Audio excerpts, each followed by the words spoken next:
नमस्कार, मेरे YouTube channel पर आप सभी का स्वागत है। मैं हूं आपके साथ कृतिका मिश्रा।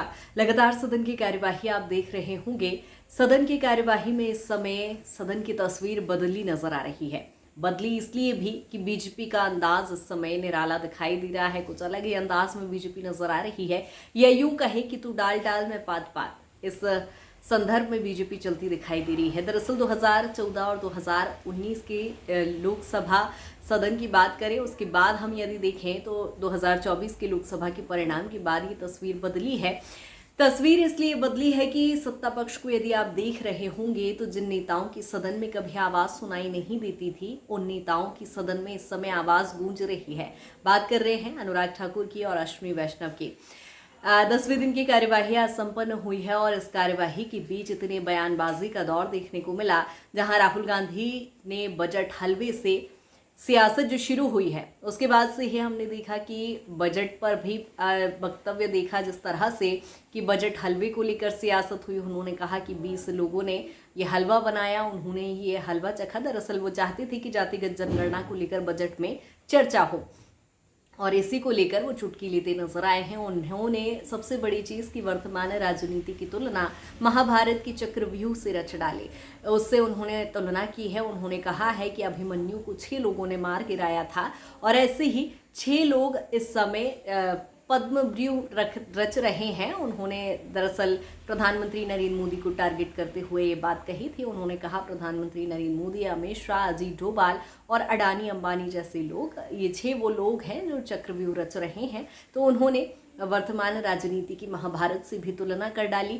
चूंकि पहली बार विपक्ष के नेता वो बने हैं, नेता प्रतिपक्ष वो हैं, और इस बार मजबूत भूमिका में विपक्ष नजर आ रहा है। क्योंकि पिछली बार की तुलना में बीजेपी से अगेंस्ट यदि हम देखें तो पिछली बार की तुलना में विपक्ष के पास ज़्यादा सीटें हैं, मजबूत भूमिका में विपक्ष है।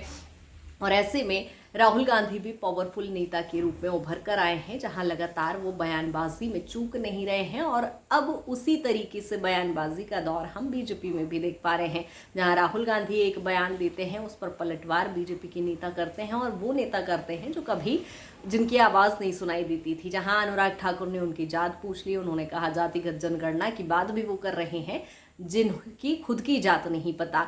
लेकिन आज सियासत सबसे ज़्यादा गरमाई जब राहुल गांधी ने ट्वीट किया है। उन्होंने ये भी कहा है कि ईडी की कार्यवाही भी मुझ पर हो सकती है। सूत्रों के हवाले से ये खबर है। ईडी आईटी को लेकर हमेशा से विपक्ष सत्ता पक्ष को घेरते ही आया है और ऐसे में एक बार फिर राहुल गांधी ने ये वक्तव्य दिया है। सबसे बड़ी चीज़ कि अश्विनी वैष्णव का भी एक बयान सामने आया जब रेल मंत्रालय को लेकर, विकास को लेकर वो जानकारी साझा कर रहे थे बजट सत्र में, और तभी विपक्ष ने हंगामा कर दिया। और इसी दौरान अश्विनी वैष्णव भी भड़क गए। उन्होंने कहा कि मैं रील नेता नहीं, रियल नेता हूँ और हम लोग मेहनत करते हैं, काम करते हैं। अश्विनी वैष्णव वो व्यक्ति जो कभी सदन में उनकी आवाज़ सुनाई नहीं दी, लेकिन वो भी भड़के नजर आए हैं। इस लिहाज से ये कहना गलत नहीं होगा कि बीजेपी ने अब विपक्ष से लड़ने की स्ट्रेटजी चेंज कर ली है। बदली नज़र बीजेपी आ रही है और इसी तरह से अब ये बयानबाजी का दौर भी देखने को मिल रहा है। हालांकि 10वें दिन की कार्यवाही संपन्न हो गई है। 11 अगस्त तक सदन की कार्यवाही चलेगी। तो अब देखना दिलचस्प होगा कि विपक्ष और कौन कौन से मुद्दे भुनाता है, क्योंकि सबसे बड़ी चीज